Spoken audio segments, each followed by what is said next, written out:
안녕하세요. 승리하는 가족 여러분, 오늘 누가복음 8장 22절에서 39절까지의 말씀입니다. 누가복음의 27번째 강좌로 예수님은 누구신가 첫 번째 이끄심이란 제목의 말씀입니다.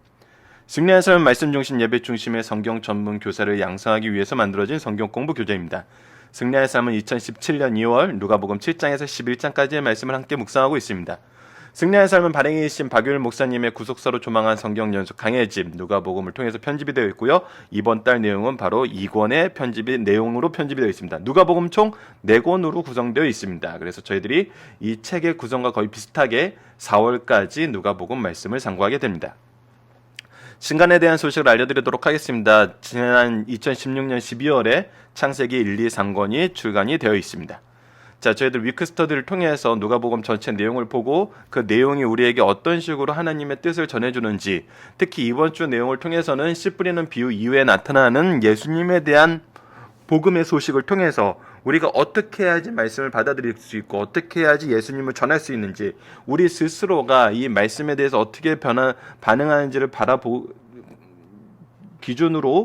말씀을 기준으로 우리가 이 복음에 대해서 어떻게 반응하는지를 점검한 후에 우리가 예수님에 대해서 바른 믿음을 가지고 있는지를 바로 이번 이제 9장까지의 말씀을 통해서 상고하는 것입니다. 이것은 동일하게 우리에게 주는 교훈인가 동시에 우리가 예수님을 전할 때 어떻게 예수님을 전해야 되는지도 우리가 볼 수 있습니다. 특히 오늘 중심사상을 볼 때는 교회의 복음 선포 사역의 방향성이나 이 프로세스, 과정을 알려주는 굉장히 중요한 단초를 우리에게 주고 있어요. 성경적인 방법이 얼마나 이 세상의 어떤 지혜적인 방법이나 인간들이 고하는 어떤 생각이나 어떤 프로그램보다도 더 정교하고 더 바르게 예수님을 전할 수 있음을 바로 알려주고 있어요.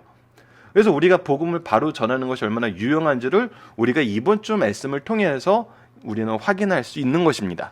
자, 그래서 우리의 믿음의 성장은 무엇으로 인해 이루어지나요?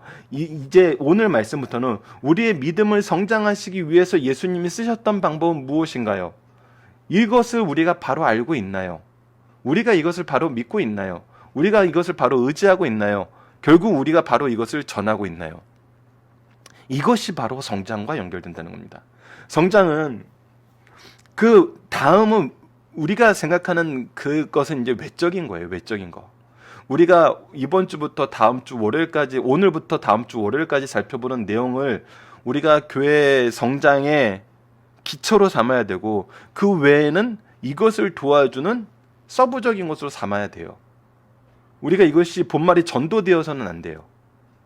본말이 전도되어서 무엇인가를 다른 것을 함으로 교회에 이끌어 온다면 이 사람들이 예수님을 바라보지 못해요. 예수님을 보지 못해요.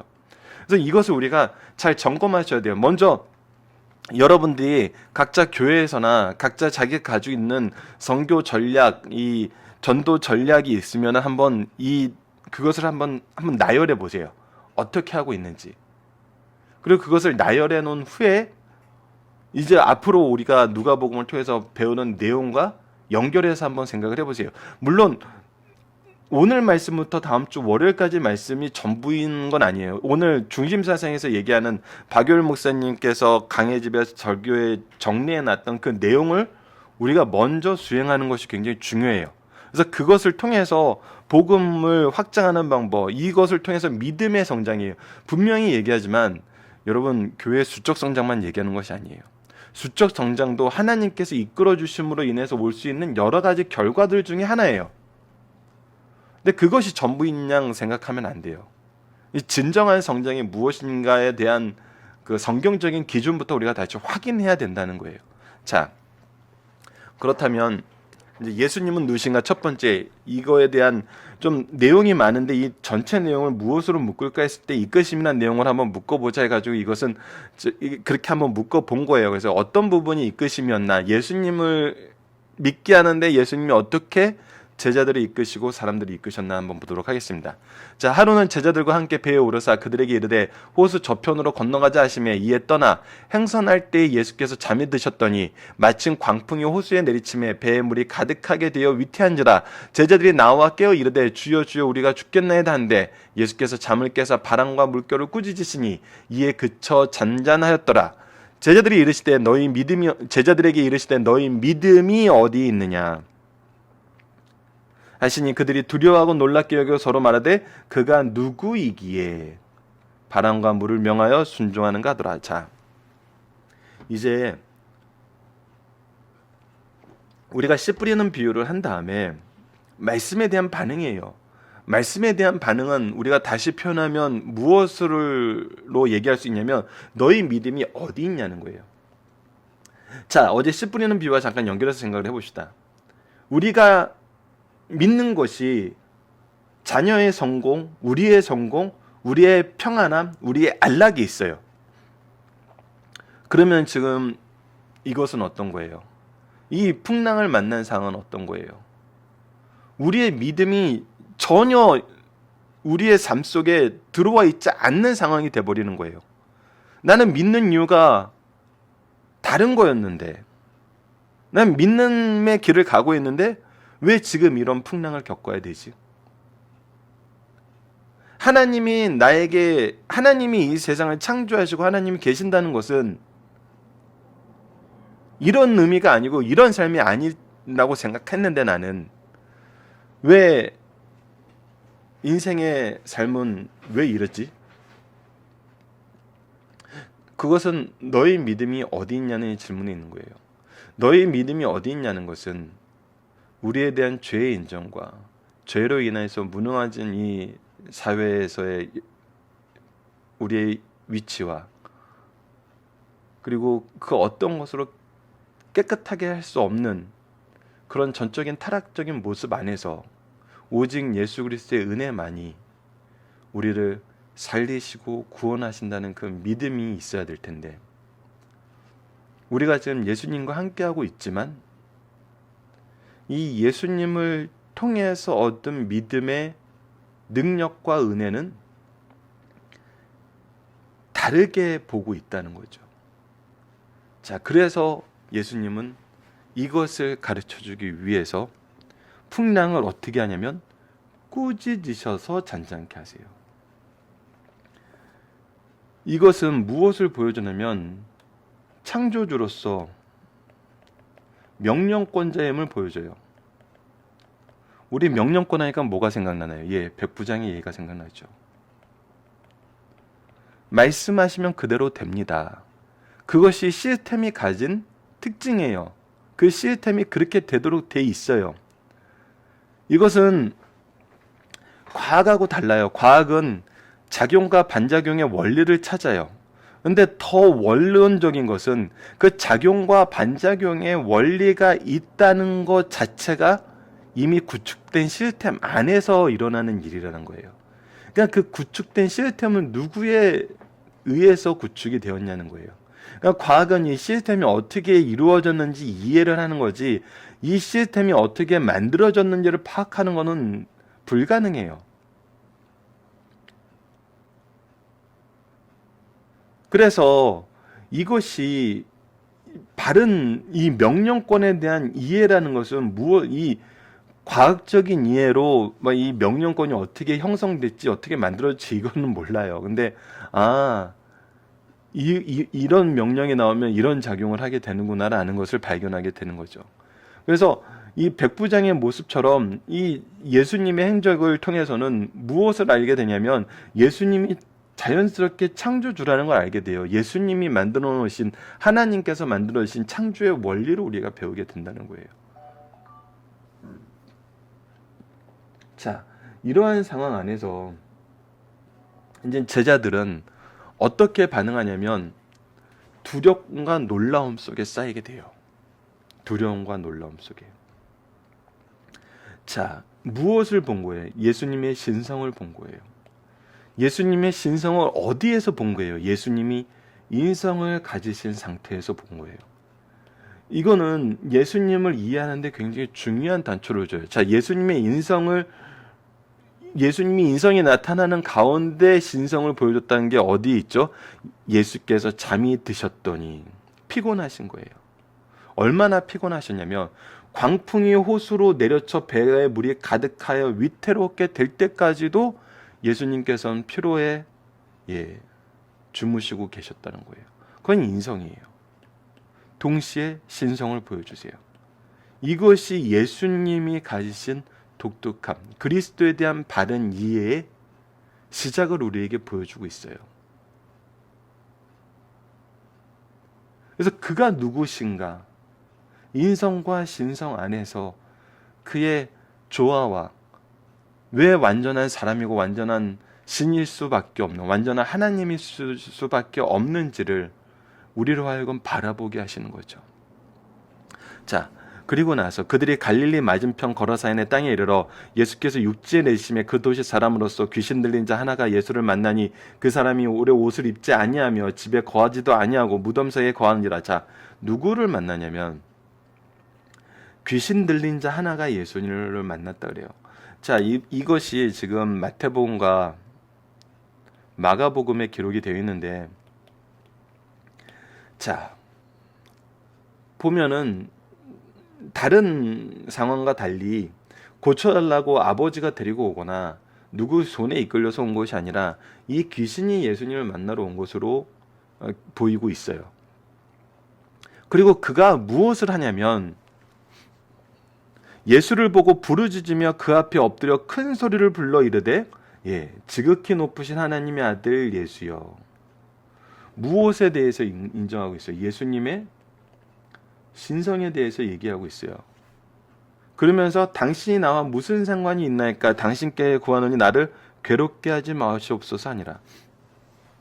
자, 이것을 보면은 그냥 우리가 다른 앞뒤 상황을 안 보고 이 예수님에 대한 호칭만 보면은 어떤 우리 그냥 이렇게 볼 수 있어요.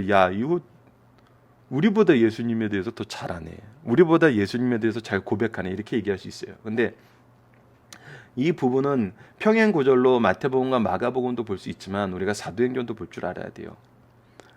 사도행전에서 바울과 실라가 전도할 때 어떻게 해요? 귀신 들린 여자가 계속 따라다니면서 이 사람들에 대해서 증언을 하거든요. 그 증언이 맞아요. 근데 왜 바울이 그걸로 괴로워했어요? 왜 예수님께서 이 일을 중단하게 하셨어요? 이거는 우리가 사장의 시험하고도 연결을 해봐야 돼요. 누구도 사탄의 증거를 옳은 증거라고 보지 않아요. 때론 두려움과, 그러니까 그 증거가 맞다고 하더라도 그 증언에 대한 느낌과 의미를 변제시킬 수 있다는 거예요. 예수님에 대해서 그들이 이 말을 듣는 사람들이 예수님에 대한 바른 이해를 가져오게 하는 게 아니라 잘못된 인식을 가져오게 만든다는 거예요. 우리가 이 부분은 정말 잘 봐야 돼요. 예수님에 대해서 어떻게 선포하는 것이 예수님을 바로 선포하는 것인지, 이거에 대한 가장 대표적인 선포, 우리가 항상 얘기하는 게 뭡니까? 지하철에서 예수 천당 불신 지옥하고 저주하고 떠나는 사람들, 거기서 막 소리 지르고 안 믿어 그러면 지옥의 자식들아 이렇게 선포하고 가는 사람들, 이것은 잘못됐다는 거예요. 이것은 그 예수 천당 불신 지옥은 맞아요. 근데 이 안에 담겨 있는 하나님의 은혜와 예수 그리스도의 사랑과 성령의 역사하심을 어떻게 이해하냐는 거죠. 엄밀히 말하면 우리가 성경에서는 하나님의 사랑과 예수 그리스도의 은혜와 성령의 역사하심이라고 표현되어 있지만, 이 삼위일체 하나님이 우리에게 보여주시는 사랑과 은혜와 역사하심을 왜곡시킨다는 거예요. 이런 일은 우리가 정말 주의해야 되고, 이런 일은 구분할 줄 알아야 돼요. 예수님이 하나님의 아들이라는 이 사실을 결국 나중에 우리가 어떤 식으로 사람들이 이것을 활용하나요? 사탄의 괴수이기 때문에 이런 일을 할 수 있었다는 식으로 왜곡시키잖아요. 왜곡시키는 빌미를 주잖아요. 자, 근데 이 얘기를, 이 사건을 예수님께서 무엇으로 바꾸시는지 보세요. 이는 예수께서 이미 더러운 귀신을 명하나 그 사람에게 나오라고 하셨습니다. 귀신이 가끔 그 사람 붙잡음으로 그를 쇠사슬과 고랑이에 매어 지켰을 때 그 맨 것을 끊고 귀신에게 몰려 광야로 나갔더라. 예수께서 내 이름이 무엇이냐 물으신지 이른데 군대라 하니 이는 많은 귀신이 들렸습니다. 무족행으로 들어가라 하지 마시기를 강구하더니 마침 곳에 많은 돼지떼가 산에서 먹고 있는지라 귀신들이 그때에게로 들어가기를 허락하심을 강구하니 이에 허락하시니 귀신 들린 그 사람에게 나와 돼지에게 들어가니 그때가 빗달길로 내려가 호수에 들어가 몰살하거든. 치던 자들이 그 이루어진 일을 보고 도망하여 성내 말에 알리니 사람들이 그 이루어진 일을 보러 나와서 예수께 이르러 귀신 나간 사람이 옷을 입고 정신이 온전하여 예수의 밟지 않는 것을 보고 두려워하거늘. 귀신 들렸던 자가 어떻게 구원을 받았는지를 그 본자들에게 이르매. 자, 이 내용까지 보면은 어떤 일이 일어나냐면 예수님께서 창조주의 권한을 가지신 것을 이미 폭풍을 만났을 때 보여주셨어요. 이 창조주의 권한이 어디에까지 있어요? 이 지상생활에만 머무른 것이 아니라 영적 영역까지도 분명히 가지고 있다는 거예요. 지상에서도 자연을 얘기하는 것뿐만 아니라 영적인 부분, 이 부분까지도 주관하고 계심을 보여줘요. 그 지상과 영적인 부분의 이 능력이 무엇을 위해서 쓰였냐는 거예요. 무엇을 위해? 지상의 능력도 제자들의 강구와 제자들의 두려움과 제자들이 연약함을 보증하시고 온전케 하시고 회복시키시고 성장하게 하시는 데 쓰셨다는 거예요. 영적인 능력도 무엇을 하는 데 쓰셨어요. 이 귀신 들린 자를 긍휼히 여기시고 이가 예수 그리스도를 어떻게 전하게 하는데. 여러분들, 그가 누구인가라는 이 질문을 한 것은 필연적으로 그가 누구이다라는 것으로 전하게 하는데 이어져요. 예수님께서 지금 신성을 보여주고 계세요.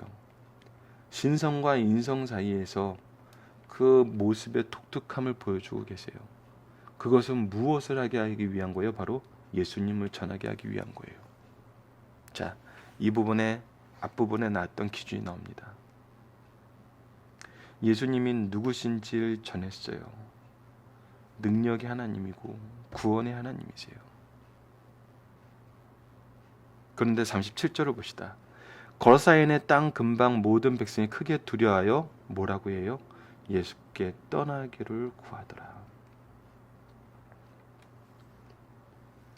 왜입니까? 왜? 기준이 다른 거예요. 너희 믿음이 무엇에 있냐는 거예요. 예수 그리스도를 아는데, 예수 그리스도를 믿는데, 예수 그리스도와 동행하는 데 있지 않고 내 재산이 몰살되는데, 내가 죽게 되는 이 상황에 놓이는데, 우리의 본질이 하나님 나라의 백성이고 하나님의 자녀가 됐다는 데 있는 것이 아니라 내 본질은 본질이고 내 지금의 상황이 내가 기준으로 정하는 그 내용에 도달하지 못함이 원인이 예수께 있다는 거예요. 그래서 때로는 예수가 거치는 것이 되고 미련한 것이 되어버린다는 거예요. 누구의 기준에? 세상의 기준에, 또 그 세상의 기준을 인정하는 나의 기준에. 그랬을 때는 어떤 얘기가 나오냐는 거예요. 떠나기를 구하게 된다는 거예요. 하지만 이때 우리는 무엇을 전해야 되는 거예요? 무엇을? 예수님의 조처를 봅시다. 귀신 나간 사람이 함께 있기를 구하였으나, 자, 우리 이건 내일 말씀하고 연결돼서 분명히 생각해 봐야 되는 부분이 있어요. 야이로의 딸을 살리실 때는 아무에게도 이르지 말라 그랬어요. 그렇지만 38절 39절 봅시다. 귀신 나는 사람이 함께 있기를 구했으나 예수께서 그를 보내시어 이르시되 집으로 돌아가 하나님이 내게 어떻게 큰 일을 행하셨는가를 말하라 하시니, 이 일은 누가 하신 거예요? 하나님이 하신 거예요. 하나님의 일이에요. 즉 내가 하나님께 어떻게 구원을 받았는가?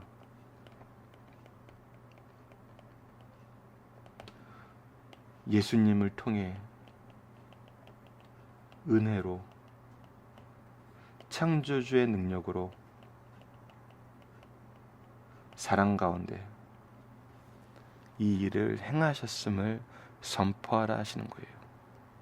즉 하나님께서 보내신 그분이 예수님임을 선포하게 하신 거예요. 그래서 어떻게 해요?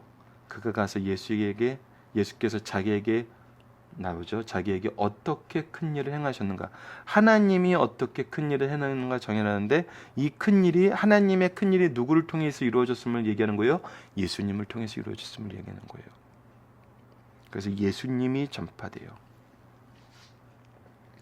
우리가 의심하는 자에게, 깨닫지 못하는 자에게 처음에 해야 되는 일이 무엇이냐면 예수님을 바로 가르치는 거예요. 예수님의 인성과 신성을 바로 가르치는 거예요. 이것이 예수님께로 이끄심이에요. 예수님의 이끄심이고, 이것은 예수님께로의 이끄심이에요.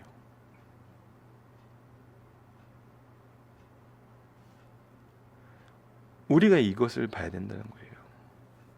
우리는 처음에 이끌 때 어떻게 이끌려고 그래요? 누구에게 이끌려고 그래요? 우선 나에게 이끌려고 그래요. 나랑 친해지고 나를 신뢰하고 나의 말을 듣게 만들고 나와의 공유하는 접점이 점점 커지길 원해요. 아니, 그래서는 예수님을 보여주는 데는 택도 없죠. 내가 어떻게 예수님을 바로 드러낼 수 있겠어요? 처음부터 예수님으로 이끄세요. 그것은 무엇을 통해서 이루어지냐면 내가 예수님께 어떤 은혜 속에 있는지, 예수님이 나에게 어떤 은혜를 허락하셨는지, 그것이 하나님의 어떠한 계획이었는지, 그 안에서 나타난 예수님의 신성과 인성을 우리가 바로 소개할 수 있어야 돼요. 그래서 나처럼 되기 위한 것은 굉장히 위험 요소가 많아요. 하지만 그 안에 예수님이 거하게 하는 것은 위험 요소가 있을 수 없어요. 우리는 이 방법을, 예수님의 방법을 통해서 배우는 거예요. 자, 그러면 본문 묵상하기를 보도록 하겠습니다. 제자들은 예수님을 어떻게 오치하며 그렇게 한 이유는 무엇입니까? 주여 주여 우리가 죽게 되었나이다. 우리를 이젠 무엇을 보는 거냐면, 예수님을 그냥 선생님으로 보는 것이 아니라 유일한 구원의 통로로 보게 되는 거예요. 다른 방법이 없어요. 자기네들 방법은 다 소진되었어요. 자신들의 능력, 그 능력의 한계를 뛰어넘은 상황이에요. 때로는 세상의 고난이 우리에게 이 일을 하게 만들 때가 있어요. 예수님만 의지하게 만들 때가 있어요. 예수님만 바라보게 할 때가 있어요. 그때 은혜는 무엇인가요? 그때 은혜는 무엇인가요? 예수님이 우리와 함께 하신다는 거예요. 지금도 여전히 우리와 함께 하신다는 거예요. 여기서부터 은혜가 시작되고 있는 거거든요, 여러분들. 우리가 기도할 수 있어요. 우리가 주의 전에 나가서 무릎 꿇을 수 있어요. 이것이 은혜의 시작이에요. 이것이 없는 세대가 있었고, 이것이 없는 사람들이 있어요. 하지만 우리에겐 주셨다는 거예요. 잔잔케 하신 예수님은 제자들에게 무엇라 말씀하시냐요? 너희의 믿음이 어디 있냐고 얘기해요. 너희의 믿음이 어디 있느냐? 너희들이 대체 무엇을 믿는 것이냐? 무엇을 위해 믿는 것이냐? 이 사건을 통한 제자들의 반응은 무엇인가요? 그가 누구신가요? 그가 누구신가요? 신성과 인성 사이에 이것이 예수님을 이해하는 핵심임을 우리가 제자들이 깨닫기 시작하는 거예요. 그것이 어떻게 이것을 통해서 어떤 반응이 일어나는지도 우리가 계속 보여주게 돼요. 그래서 참 이 부분은 우리가 연구를 되게 많이 해야 돼요. 예수님의 신성과 인성을 같이 가르친다는 것은 예수님의 구속사를 가르치는데 굉장히 중요해요. 그 모든 이단들이 대부분 여기서부터 시작해요. 예수님의 이 그리스도 되심을 어떻게 해석하고 어떻게 가르쳐 주느냐에 따라서 이단이 되고 안 되고가 나타나거든요. 예. 그래서 이 기독론에 대해서 우리는 바르게 가르칠 수 있고 바르게 훈련 받아야 돼요. 이것을 모르면은 예수님에 대한 잘못된 기준, 잘못된 믿음을 가지고 우리가 신앙생활을 하게 돼요. 자, 귀신 들린 사람은 예수님을 무엇라고 칭하고 그 이유는 무엇입니까? 지극히 높으신 하나님의 아들 예수요라고 얘기를 해요. 근데 이렇게 한 이유는 뭐냐면 예수님에 대한 바른 인식과 이해의 틀을 벗어나게 만들려는 거예요. 이들의 외침이 그 구절은 맞는데 그 상황과 내용을 잘못 사용하고 있어요. 그래서 사람들로 하여금 다른 것을 보게 만들어요. 하지만 예수님은 이 사건을 통해서 이 귀신 들린 사람이 은혜 속에 거하게 하시고 예수 그리스도를 전할 수 있는 능력을 허락해 주신다는 것, 이것이 예수님께서 창조주심을 다시 보여주고 있는 거거든요. 사람들은 무엇을 인하여 두려워하게 되었나요? 그들이 가지고 있는 기준에 의하면은 예수님이 떠나가는 게 좋다는 거예요. 떠나는 게 좋다는 거예요. 하나님의 기준이 아니고 영혼을 구원하는 그 기준이 아니고 다른 기준이라는 거예요. 이거는 우리 인생에 복음의 길을 막는 굉장히 뼈아픈 경험들을 하게 만듭니다. 우리 교회와 가정이 영혼 구원하고 복음의 확장을 하고 예수 그리스도의 사역을 위한 것이 중심이 되지 않고 다른 것이 중심이 되었을 때 우리는 필연적으로 예수님을 거부하는 상황에 놓이게 된다는 거예요. 이건 굉장히 무섭고 이것을 보는 연약한 성도들은 상처받고 오히려 교회를 떠나게 된다는 걸 우리가 볼 수 있어요. 영혼 한 사람 구원하는 것이 그 어떤 것보다 소중함을 예수님은 분명히 선언하시고 그렇게 일하셨어요. 우리가 이것을 기억해야 됩니다. 귀신 나간 사람에게 예수님이 명령하신 것은 무엇인가요? 이것이 또 은혜라는 것을 우리가 볼 수 있어요. 오늘 말씀은 은혜로 시작해서 은혜로 끝나요. 자, 어떤 것도 할 수 없는 상황에 예수님을 찾을 수 있는 은혜가 있었어요.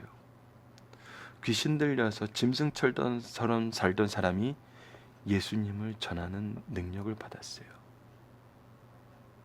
예수님을 찾는 거, 예수님을 전하는 거, 이게 바로 은혜의 핵심이라는 겁니다. 나는 그럴 자격이 없어요. 나는 그럴 능력이 없어요. 그런데 하게 하신다는 거예요. 이것이 은혜임을 우리는 분명히 기억하셔야 됩니다. 내 재산이 탕진되는 것이 그런 상황에서는 이런 은혜는 전혀 나에게 받아들여지지 않는 거야 하는 거는 다른 기준이에요. 우리의 모든 기준은 예수 그리스도를 찾고 예수 그리스도를 전할 수 있는가예요.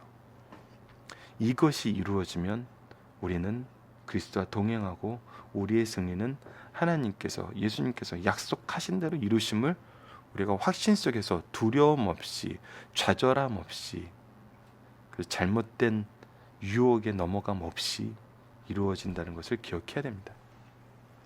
자, 중심사선을 보도록 하겠습니다. 이 부분이 이제 우리가 복음을 전할 때 염두에 둬야 되는 부분이에요.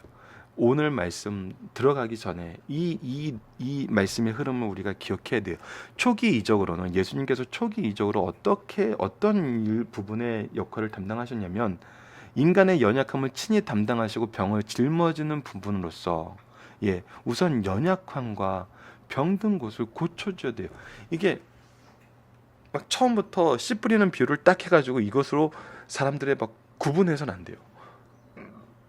먼저는 그들이 연약하면 그 연약함을 돌보는 부분이 있어야 돼요. 그 부분을 싸매주고 치료해주는 부분이 있어야 돼요.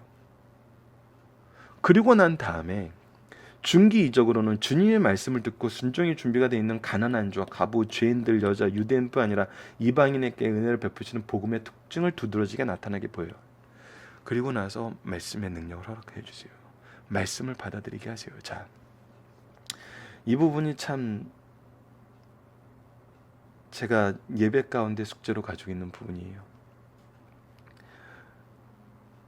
저는 기본적으로는 예배 중에 말씀 선포는 이 두 번째 부분이 중요하다고 봐요. 복음이 선포되는 거예요. 하지만 그 예배 외적의 활동에서는 이 부분을 잘 봐야 돼요. 이 부분이 중요한 경우가 있어요. 이 부분이 중요한 경우가 있어요. 근데 우리가 누가복음 전체를 볼 때도 예수님은 어느 사역이 더 핵심이었냐면 이것이 핵심이었던 게 사실이에요. 말씀을 전하기 위해서, 말씀을 전하는 걸 준비하시기 위해서 항상 따로 떼어서 기도하시고 말씀 전하는 일을 쉬지 않으심을 볼 수 있어요. 그래서 복음 사역이 먼저예요. 하지만 이 일이 유기적으로 잘 이루어져야 돼요. 그리고 나서는 뭐예요? 제자들에게 초점을 맞춘 사역이라는 거예요. 바로 세우심이에요. 계승케 하심이에요.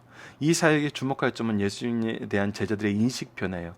그래서 예수님에 대한 바른 인식 변화로 이끄세요. 이끄시기 전에 무엇을 가르쳐 주세요? 씨 뿌리는 비유를 통해서 점검케 하시잖아요. 그래서 이제 예수님에 대해서 바로 가르쳐 줘야 돼요. 예수님에 대해서 바로 가르쳐 줘야 돼요. 즉 그들은 예수님을 선생에서 주로 받고 알았어요. 제자들은 자신들과 예수님 사이에 엄청난 차이가 있음을 깨닫고 예수께서 주시는 구원의 은총을 겸손과 감사의 마음으로 받아들여 예수님을 쫓는 제자가 되었어요. 이것이 예수님을 알려줬을 때 일어나는 변화예요. 이렇게 예수님의 이적을 구분해 올 때 오늘 본문을 시발점으로 예수님의 후기 이적이 시작되는 것을 볼 수 있어요.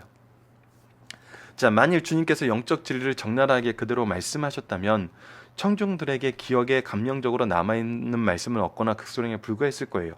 그러나 주님께서는 실물을 보듯이 생생하게 그리고 간단 명료하면서도 흥미있는 이해식이시로 진리를 가르치셨어요. 그러므로 듣는 사람들이 관심을 가지게 되었고 호기심으로 질문까지 하게 되었어요. 동시에 진리가 그들의 마음에 들어가 자리를 잡게 되었던 것이에요. 주께서 이렇게 하신 방법 중 하나가 바로 비유예요. 씨 뿌리는 비유를 통해서 주님께서 비유로 말씀하신 이유를 분명히 말씀하셨어요. 하나님 나라의 비밀을 아는 사람은 제한적이에요. 그러므로 비유를 통해서 하나님 나라의 비밀이 허락된 자들에게는 쉽게 깨우쳐 더욱 풍성하게 주세요. 그러나 다른 한편에 있는 사람들에게는 하나님 나라의 비밀을 보아도 보지 못하고 들어도 듣지 못하여 깨닫지 못하게 하려고 비유의 말씀으로 말씀하셨어요. 마태복음에서는 천국의 기본적 성격을 가르치려고 씨 뿌리는 비유를 중심으로 8가지 비유를 말씀하셨고 마가복음에서는 씨 뿌리는 비유가 기본적 비유라고 하셨어요. 씨 뿌리는 비유에서 사람의 마음을 밭으로 비유하여 길가 바위 가시떨기 좋은 땅으로 구분하셨어요. 계속해서 주님께서는 비유로 말씀하시는데 말씀을 받고 바로 실천하는 사람의 행위를 빛으로 비유하면서 설명하셨어요. 그리스도인들은 누구나 다 그리스도를 증거도록 부름받은 사람들이에요. 그들은 자신의 빛을 사람들에게 비추어야 해요. 이것이 예수님을 경험하고 예수님께서 우리를 이끄심에 의해서 나타나는 결과라는 것을 오늘 우리가 보고 있잖아요. 귀신 들렸던 사람이 무엇을 했는지 보세요. 그들은 자신의 빛을 사람들에게 비추어야 해요. 그러므로 씨 뿌리는 비유가 내적인 삶을 가르쳐 주신다면 등불의 비유는 외적인 삶을 가르쳐 주는 말씀이라는 것을 우리가 기억하는 상태에서 오늘 말씀을 봐야 됩니다. 예수님도 육신을 입으셨기에 피곤하고 휴식이 필요해요. 천사들이나 영물들은 음식이나 휴식이 필요하잖아요. 혈육을 가진 인간이나 동물들은 건강을 유지하기 위해 먹고 마시며 수면을 취해야 돼요. 예수님 왜 인성을 입고 오셨는지는 우리가 작년에 상고한 히브리서를 통해서 함께 나누었었습니다. 예수님께서 밤낮을 가리지 않고 백성들의 영육을 필요를 충족시키기 위해 수고하셨기에 배에 오르사 곧 주무시게 되었어요. 이는 예수께서도 피곤을 느껴 휴식을 취하셔야 할 육신을 입으셨다는 사실을 보여주신 거예요. 또한 바다와 바람을 잔잔케 하신 것을 볼 때 예수님은 신성을 입으셨다는 걸 보여주세요. 인성과 신성을 같이 가지고 계세요. 예수님을 믿는 성도들에게 뜻하지 않은 시련이 올 수 있다는 거예요. 예수님을 모시고 함께 가는 제자들에게도 뜻하지 않은 시련이 닥쳐 근심과 걱정에 사로잡힐 수 있어요. 이때 성도들은 고난의 참 의미를 깨닫게 되고 자신이 아무리 훌륭한 위치를 확보했다 할지라도 참으로 자연과 하나님 앞에서는 무력한 존재라는 사실을 깨닫고 교만한 마음을 버리게 돼요. 오늘 우리에게도 시련이나 고난이 문제가 아니라 그것을 어떻게 겸손히 하나님 앞에서 해결하는가가 문제라는 사실을 가르쳐줘요. 이 해결은 무엇이 있을 때 해결돼요? 기준이 어디에 있느냐, 우리의 믿음이 어디에 있느냐에 의해서 해결된다는 거예요. 이것은 우리의 믿음이 어디 있냐를 보여주는 분명한 사건이라는 거예요. 씨 뿌리는 비유의 내용이 바로 적용되는 걸 우리가 볼 수 있어요. 세 번째, 예수님은 창조주로서 자연을 지배하는 능력이 있는 분이란 거예요. 제자들이 폭풍 중에 두려워 주를 깨우게 될 때 제자들의 믿음이 적음을 책망하시고 바람과 바다를 꾸짖어 잔잔케 하셨어요. 이와 같이 창조주로서 자연을 지배하심을 보게 된 제자들은 두려움이 변하여 기이 여기고 이제는 재난에 대한 두려움보다는 창조주 앞에 두려움을 가지고 하나님을 바로 섬길 것을 가르쳐줘요. 네 번째입니다. 마귀에게 정복당한 사람이 얼마나 비참한 걸 보여줘요. 이 세상에서 가장 불행한 사람은 마귀에게 정복당하여 몸과 마음을 자기 뜻대로 할 수 없는 사람이에요. 말씀이 와도 말씀을 받아들일 수 없는 사람이에요. 우리는 육신의 건강을 위해 늘 조심하여 노력해야 돼요. 이와 같이 영혼의 건강을 위해 말씀과 기도와 봉사로 균형 있게 행한 악한 사람과 악한 영에게 감염되지 않고 성령의 인도하심을 받고 살아야 함을 가르쳐 주세요. 이 길가에 떨어진 마음밭과 같은 상황에 놓인 이 귀신 들린 사람도 어떻게 하세요? 예수님께서 치유케 하시고 예수 그리스도를 전하게 하시잖아요. 그러니까 우리는 계속 강조하지만 앞부분에 씨 뿌리는 비유가 누군가를 판단하고 누군가를 정죄하는 말씀이 아니라 이러한 사람들을 어떻게 이끄시는가를 보여주시는 하나님의 말씀으로 봐야 된다는 거예요. 다섯 번째입니다. 예수께서 사탄 영적 세계를 지배하고 계심을 보여준다는 거예요. 예수님은 모든 피조물의 창조주로서 아무리 강한 사탄이라도 제압할 수 있는 능력을 보여주셨어요. 또 악한 영들을 통제하심을 볼 때 우리 성도들이 아무리 악한 영들을 공격을 받을 때에도 주께서 보호하시니 염려할 것 없다는 거예요. 이제부터는 십자군으로서 정정당당하게 싸워 승리할 것을 보여준다는 것입니다. 여섯 번째, 마지막입니다. 세상 사람들은 어떤 경우에도 경제적 손실을 보지 않으려고 해요. 이 부분 우리가 주의하면서 살펴보고 이 부분에 넘어지지 않도록 우리가 일으켜야 돼요. 두 사람이 귀신 들려 인간다운 삶을 살지 못하고 자기 없이 살았어요. 그를 고쳐 원상회복을 시켜놓으셨어요. 이때 귀신이 돼지떼에 들어가기를 원할 때 그 사람의 평안을 위해 허락하셨어요. 무엇을 위해 허락하셨어요? 이 사람이 평안을 위해서 허락하셨어요. 그러나 돼지 주인들은 큰 경제적 손실을 보게 되었어요. 이때 예수께 떠나기를 원했어요. 많은 사람들이 경제적 이익이 있는 신앙이나 사상을 원하며 경제적 손실을 가져온다면 그 무엇도 원치 않아요. 이것은 우리에게 무슨 주의를 주시냐면 경제적인 것이 예수님을 받아들이는 기준이 되지 않아야 됨을 가르쳐주면 동시에 이런 사람이 있음을 우리에게 가르쳐줘요. 그럴 때 어떻게 해야 되는 거예요? 그럴 때 예수께서 하신 일, 은혜의 일을 기억하게 하시라는 거예요. 그래서 이 귀신 들린 자가 남아서 그곳에서 하나님이 하신 일, 예수님이 하신 일을 전하게 하셨다는 거예요. 이것이 해결 방법임을 가르쳐 주시는 거예요. 자, 살펴보기 정답 여러분 카페를 통해서 확인하시고요. 적용하기입니다. 복음을 두려워하는 경우를 경험한 적이 있나요? 이럴 때 우리는 어떻게 대처해야 되나요? 다른 방법 없습니다. 예수님을 전해야 돼요. 예수님이 누구신지를 깨닫게 해야 돼요. 그럼에도 불구하고 말씀의 은혜를 허락하시고 예수 그리스도를 전하게 하시는 은혜의 능력을 사모해야 돼요. 그래서 우리에게 무엇이 은혜예요? 예수님을 찾는 것이 은혜이고 예수님을 전하는 것이 은혜임을 우리가 이 기준으로 삶이 변화되어야 된다고 합니다. 말씀을 기초로 기도하기를 통해서 마치겠습니다. 하나님, 우리로 분명한 믿음을 가질 수 있도록 말씀으로, 역사하심으로, 능력으로 확증해 주시는 은혜에 감사합니다. 그러나 때로는 내 자신의 잘못된 기준이 이 복음을 외면하게 됨을 고백합니다. 용서하여 주소서. 그리고 우리를 위해 끝까지 복음을 선포하게 하신 주님의 은혜를 온전히 누리게 하여 주소서. 예수님 이름으로 기도드립니다. 아멘.